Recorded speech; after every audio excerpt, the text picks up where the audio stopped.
Top 10 ধরায়। কত মানুষ বাংলাদেশে বিড়ি সিগারেট, আর ওরা প্যাকে প্যাকে খাচ্ছে। তাও কি এক প্যাক মায়া বিড়ি 25 টাকা, এক প্যাকেট ডারবি 40 টাকা, 5 গোল্ড কত টাকা আমি জানি না, শুনিয়ে করছি। হ্যাঁ 400 বলে কি 400,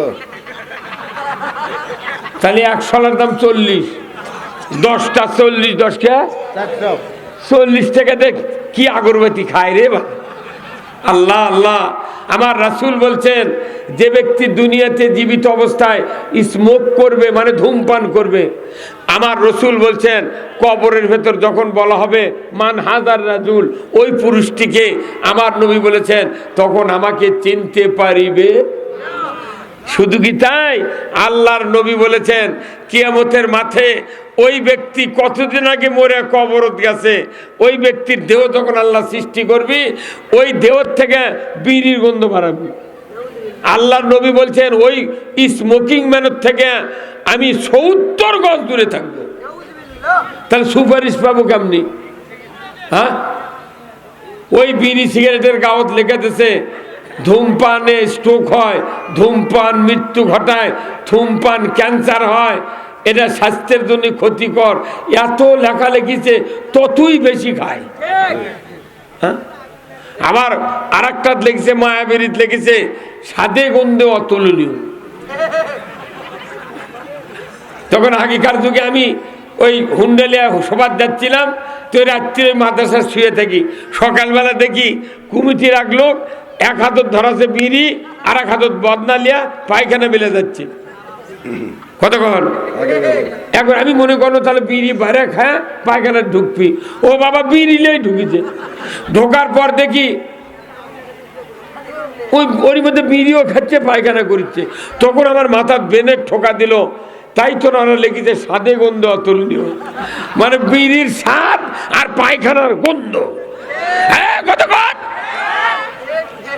যারা বিড়ি খায় মনে করেন তার গিঞ্জির ফুটে থাকবি, পাঞ্জাবি শার্টত ফুটে থাকবি, ওর গিঞ্জির গন্ধ পাঞ্জাবির গন্ধ, ওই দিদিক দিয়ে হেঁটে যায় তারও গন্ধ, ওই যে বালচর শুয়ে থাকে সেটি গন্ধ, ওর গামছাত গন্ধ, ওর ল্যাপত গন্ধ, ওর বউ থাকে বাপের বাড়ি যাওয়ার জায়গা নাই দেখি থাকে। হ্যাঁ কতক্ষণ অনুরোধ করছি, আখিরাতে আদালতে রসুলের সুপারিশ ছাড়া জান্নাতে যাওয়া।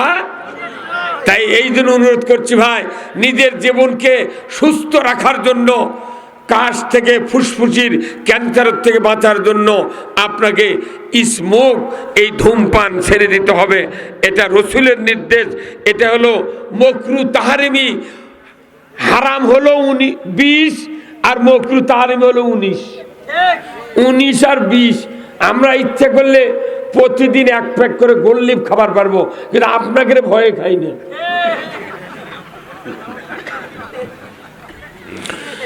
মুসলিম আমি, সৈনিক আমি, আমি চির রণবীর, আল্লাহকে ছাড়া কাউকে মানি না, নারাই তাকবীর। বীর মুসলমান ধরো আল কোরআন, ফিরায়া আনো সেই হারানো সম্মান। বীর মুসলমান নারাই তাকবীর, আল্লাহু আকবার, তোলো ধুনি ধরায়া রাখবার। বীর মুসলমান ধরো আল কোরআন, ফিরায়া আনো সেই হারানো সম্মান। বীর মুসলমান আমরা বীরের জাত। কোরআন বিজয় না থাকার কারণে আজকে দেশে এত অশান্তি। কোন পাগল কবিরে এটি জান্নাতের বাগান, আর ওটি কোন বিবেকে না বিড়ি ফেলে দিল? তুই কোন বিবেকে পালাত বিড়ি ফেলে দিল? হ্যাঁ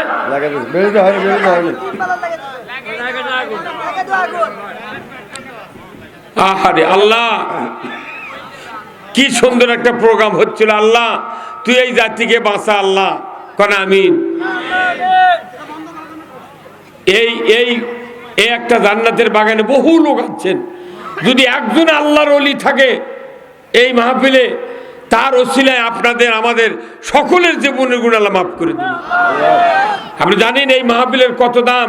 রসুল হাদিস শরীফে বলছেন এটা জান্নাতের বাগান। এই বাগানে যদি কেউ 1 ঘন্টা বসে 60 বছর নফল ইবাদত উত্তম সওয়াব। কয় বছর? 60 বছর।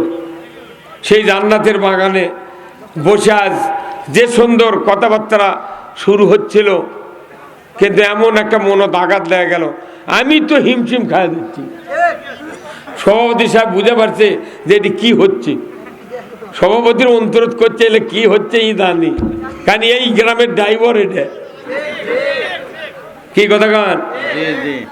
ইমাম মুয়াজ্জিনের থেকে খোঁজ নিয়ে যদি এই দেশের মানুষ বিটি বিয়ে দিত, একটা বিটির স্বামী গাঁজাখোর হতো না। কিন্তু বিটিক বিয়ে দেবেন লাগে ক্যারাম বোর্ডের ওটিদা খোঁজ নেয়, কেবা উমুকের বেটা কিরকম, কার থেকে খোঁজ লেছে? ক্যারাম বোর্ডের প্লেয়ারের থেকে। তখন ওরা 10 জন খেলিচ্ছে 2 ক্যারাম বোর্ড করছে, হ্যাঁ সেই রকম ছেলে দে বিয়ে।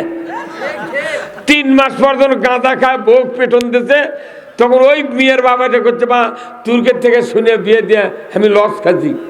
কে করছে? খালি গাঁজা খায়, নামাজ পড়ে না। কতক্ষণ? কিন্তু বিয়ে দিলে বিটিক বিয়ে দিলে শোনা লাগবে কার থেকে? মসজিদের মুয়াজ্জিন আর ইমামের থেকে। এনারাই ভালো খোঁজ জানে আযান বলে কে জুম্মাত আসে আর কে আসে না।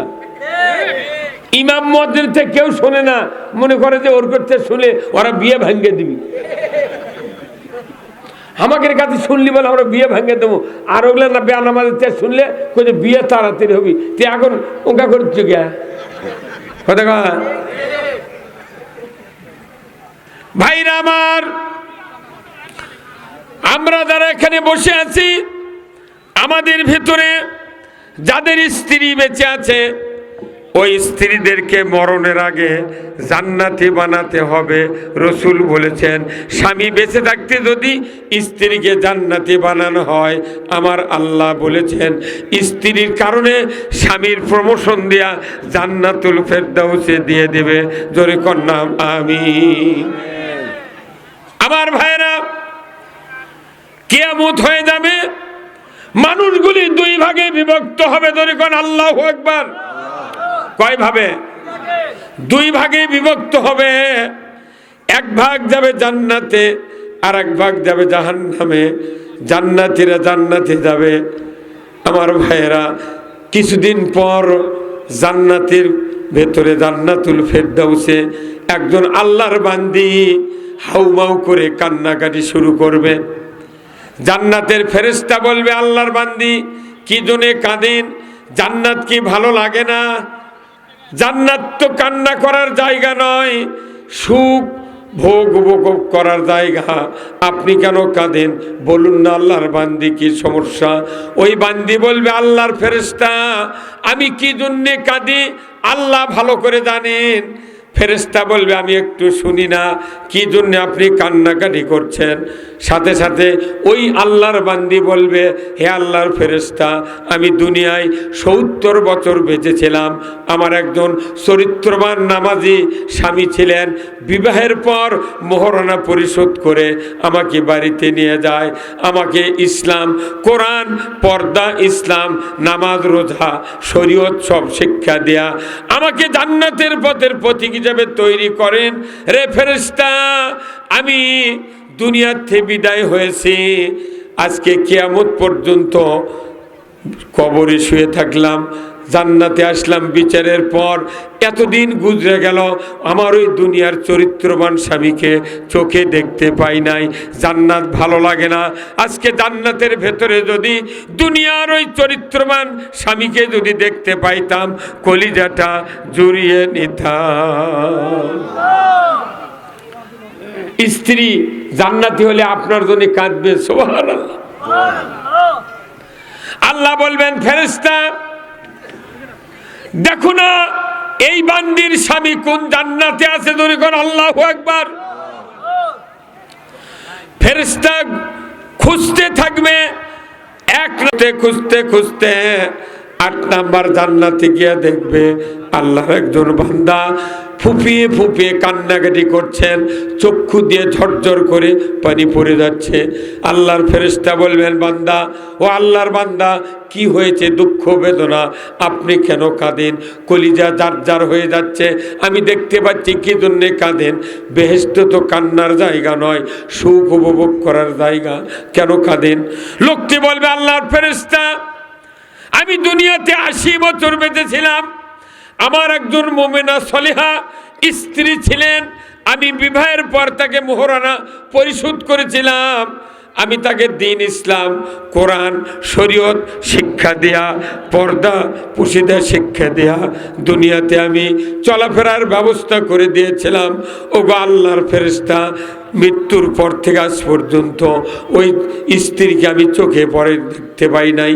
ওগো আল্লাহর ফেরেশতা, 70 জন হুর পেয়েছি, ভালো লাগে না। ওই হুর গেলেমানের ভেতরে যদি আমার ওই দুনিয়ার স্ত্রীকে দেখতে পাইতাম, কলিজাটা জড়িয়ে নিতাম। ওগো আল্লাহর ফেরেশতা, এই জন্যই কাঁদি, স্ত্রীকে আমি কাছে পাই নাই। স্ত্রীও কাঁদে, স্বামীও কাঁদে। আল্লাহ বলবেন, ফেরেশতা, মুহূর্তকাল দেরি করো না, আমি হুকুম দিয়ে দিলাম, যে স্বামীর কারণে স্ত্রী জান্নাতুল ফেরদাউসে গিয়েছে, এটা স্বামীর অবদান। আমি বলে দিচ্ছি, তুমি ওই স্বামীকে ইচ্ছা করলে আমি স্ত্রীকে ডিমোশন করে জান্নাতুল 8 নাম্বার জান্নাতুল নাইমে দিতে পারতাম, সবচেয়ে ছোট জান্নাত, কিন্তু দেব না। এই স্বামীর চেষ্টা আমি আল্লাহ তো কবুল করেছি, ভালো লেগেছে, স্বামীর কারণে স্ত্রী জান্নাতুল ফেরদাউসে গিয়েছে, আমি খুশি হইয়া ওই স্বামীকে প্রমোশন দেয়া 1 নাম্বার জান্নাতে দিয়ে দিলাম। তাহলে স্ত্রী ভালো করা লাগবে আগে। কেউ যদি মনে করে মরার পর বেহেশত যাব, হবে না, বাঁচা থাকতে জান্নাতত যাওয়া লাগবে। কি হুজুর, জান্নাতত কখন যাওয়া লাগবে? কিন্তু কেউ কেউ করছে মরলে যাবো। হ্যাঁ, বাঁচা থাকতে স্ত্রী জান্নাতি বানান লাগবে, বাঁচা থাকতে আপনাকে আমাকে জান্নাতি হতে হবে। কারণ আল্লাহ কোরআনে বলছেন যে লা ইয়াস্তাবি আসহাবুন নার ও আসহাবুল জান্নাত, যারা জান্নাতি হবে তারা এক ধরনের, জাহান্নামে যারা হবে তারা হবে আর এক ধরনের। কতক্ষণ? তাহলে দুনিয়াতে আপনাকে জান্নাতের পথ তোটা লাগবে।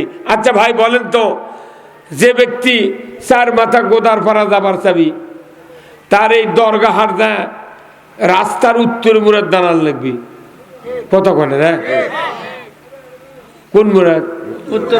উত্তর দিকে দাঁড়ালে। কারণ কি, যে গাড়ি সান্তাহার নওগাঁ দুপসেতে থেকে আসবি, ওই গাড়ি কোনো ডানে থামায় না।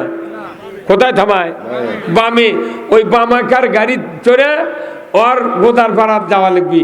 তাহলে ওর ওই বামের গাড়ি চললে ও ওই বসে থাকবি, আর অগলে গোদার পাড়া কবি 4 মাথা গোদার পাড়া। কতক্ষণে গা? এখন যাই গোদার পাড়া যাবি, ই যদি রাস্তার বামে দক্ষিণে দাঁড়িয়ে থেকে খালি থাকে এই দিক, আর ওই গোদার পাড়া থেকে যে বাস আসছে, এটা যদি দক্ষিণে মোড়ের থেকে যদি সরে, ওই যে যাবি গোদার পাড়া, ওই যাচ্ছে কোনটি? নওগাঁ নিতপুর যাবি, তাও গাড়ি থামবে না। আমাকে বাংলাদেশের মানে আমরা মনে করছি যে কোরআন হাদিসের বক্তৃতা হুজুর এগুলো করিচ্ছে, এলে বোধহয় বাজে বক্তৃতা।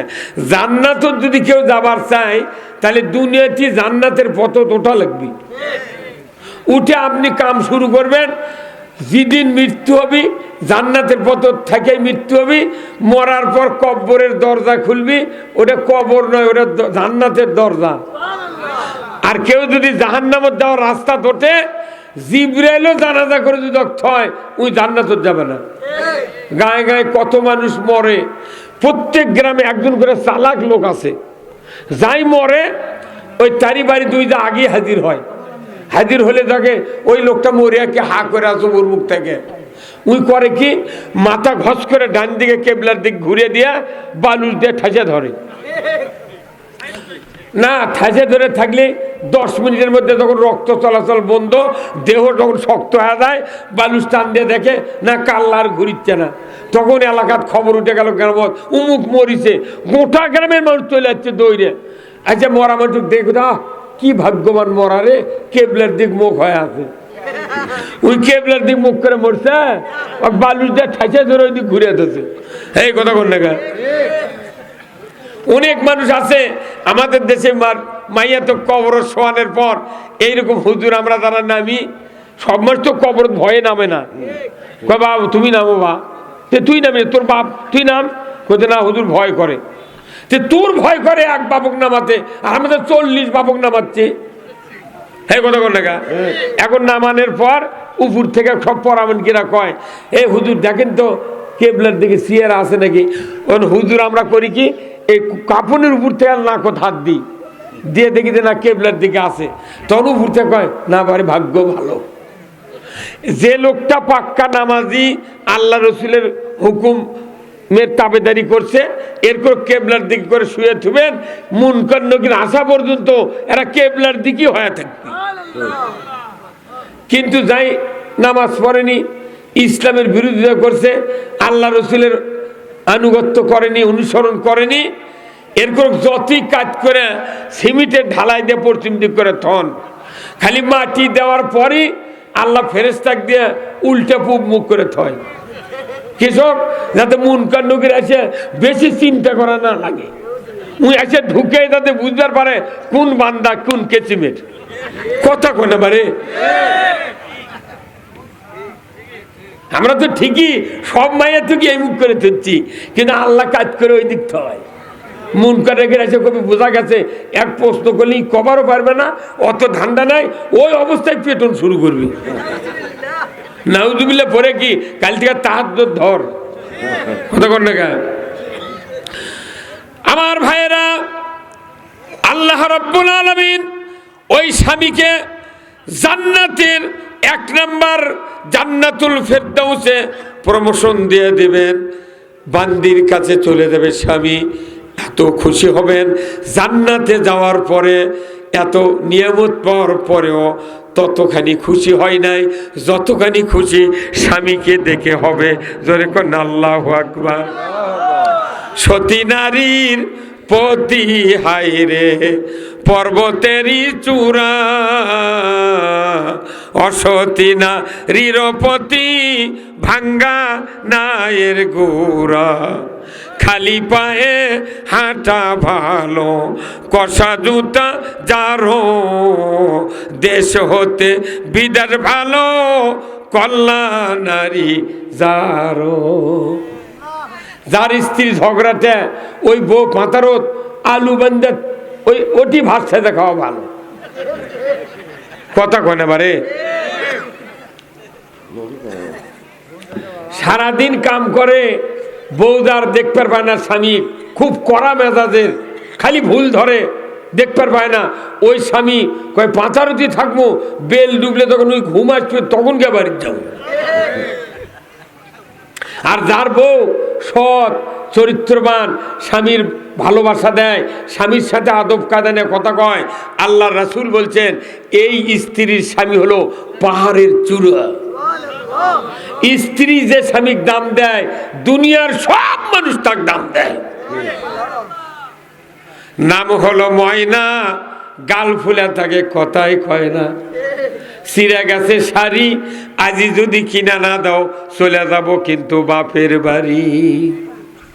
সারা জীবন হাট বাজার করে কিনেছেন, এই সারায়ের মা বোনের এঙ্কাল আমাকে ওইদিকে আছে, সারা জীবন হাট করে দিই, এবারে সব করে দিই, একদিন খালি মাথা ধরার ট্যাবলেট আনিনি, সারা জীবনের হাট শেষ, কিছুই পানো না। মুরগি দেখবেন আপনি যতই সকালে উঠে ভাত দেন, ওই ভাত খাবি, খায় আবার ওই মুখ ওই ঠোঁট মাটি এইভাবে এক পলর দেয়, এইভাবে পলর দেয়, ওই ঘর্ষণ দিয়ে মালিক কয় আমি কোনো কিছুই খাইনি। তে মুরগির মুখ আর মহিলার মুখ, কথা কনে কেনা ময়না। আমি অনুরোধ করছি মা বোনদেরকে, যারা প্যান্ডেলে আসেন, হয়তো মোট চলেই গেছে, হ্যাঁ আজ খুব প্রাণ ভরে বক্তৃতা করতাম, কিন্তু অশান্তি কাজ করছে কলজার ভেতরে। আল্লাহ এই অশান্তি আল্লাহ তুমি দূর করে দাও আল্লাহ। খেরের পালা যদি পানি দেয় ভেতরে কি আগুন গেছে মনে হয়? কি ধোঁয়া হচ্ছে? না, বন্ধ হ্যাঁ, বন্ধ ফায়ার সার্ভিসের লোক আসছিল। দেখেন আমি যে কই এই ফায়ার সার্ভিসের উদাহরণ আমার বক্তব্য আছে বুঝছেন। সেটা হলো কি যে আল্লাহ রসুল বলছেন যদি প্রত্যেকটা বাড়িতে যদি হাফেজ আলিম কোরআন তেলাওয়াতের লোক থাকতো, নবীজি বলেছেন মানুষের যখন মৃত্যু যন্ত্রণা শুরু হয় তখন আপনার যদি নিজস্ব একটা সন্তান থাকে কি একটা কন্যা থাকে, তাহলে মরার সময় দাকানদানি শুরু হয়ে গেছে, ওই সময় যদি আপনার সন্তান মেয়ে হোক পুরুষ ছেলে হোক যদি সূরা ইয়াসিন তেলাওয়াত করে, আমার রসুল বলছেন তার মৃত্যু যন্ত্রণা আল্লাহ তাআলা আসান করে দেয়। কোন সুবহানাল্লাহ। আচ্ছা কোন তো যদি আপনার সন্তান কোরআন পড়া না জানে, স্ত্রী না যদি না জানে, কন্যা যদি না জানে, তাহলে মৃত্যু যন্ত্রণা শুরু হয়ে গেছে।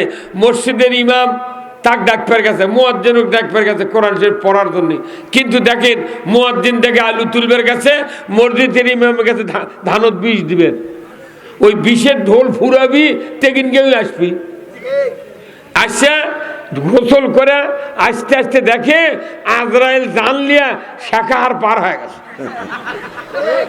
কত কোনে গা, তাহলে কি লাভ হলো? এই যে আমি উদাহরণ ওই জন্য দিছি যে আপনার বাড়িতে একটা সবসময় প্রস্তুত থাকা লাগবে কোরআন পড়ার জন্য, একটা সন্তান, একটা স্ত্রী, একটা মেয়ে আপনার প্রস্তুত থাকা লাগবে। কিভাবে? এই যে দমকল বাহিনী আজ থেকে 30 বছর আগে কোনো উপজেলার এই দমকলের অফিস ছিল না। বগুড়া ওই যে ঠনঠনের ওটি আছিল, কথা কোনে রে, প্রত্যেক জেলায় জেলায় ওই একটা করে ফায়ার সার্ভিসের অফিস ছিল। কিন্তু আজ থেকে এই 15-16 বছর আগে থেকে দেখা যায় থানায় থানায় ফায়ার সার্ভিসের অফিস। ওই অফিসের অফিসারের সাথে আমি যোগাযোগ করছি নন্দীগ্রাম। সকালবেলা একদিন যাচ্ছি নন্দীগ্রাম একটা প্রোগ্রামে, দেখি যে পোশাক টুশাক পরে ওই চাবি ওর মধ্যে ঢুকে দেয়, দমকলের ড্রাইভার বসে আছে। তা আমি গেলাম, হুন্ডার থেকে নেমে গেলাম, ভাই এত সকালে বসে আছেন কে? করছে না এটা আমাকে ডিউটি। সকালবেলা উঠেছি, রাতেই তেল নিয়েছি, দমকলের ওই টাঙ্কির পানি তুলেছি, তুলে সকালবেলা আইন আমরা খাওয়া দাওয়া করে পোশাক পরে চাবিও এর মধ্যে ঘাটের মধ্যে ঢুকে দিয়ে লোক করে বসে আছি। ফোন করতে দেরি, স্টার্ট হতে দেরি নাই। আচ্ছা ওই দমকলের অফিস যদি এই কালো না করতো সরকার, তাহলে আগুন লাগিয়েছে এটি 3 পালাত, সরকার খবর পেল ঢাকার, এটি আছে অফিস করা, চাকরি নিয়োগ দেওয়া, দমকল মিশিং আনা, পানির পাইপ আনা, এই করতে করতে সারাই গাঁও পুরে প্যান্ডেল পুরে ফকির হয়ে গেল। সরকারের কি দায়িত্ব? আগে ওগুলো বানিয়ে থাকে।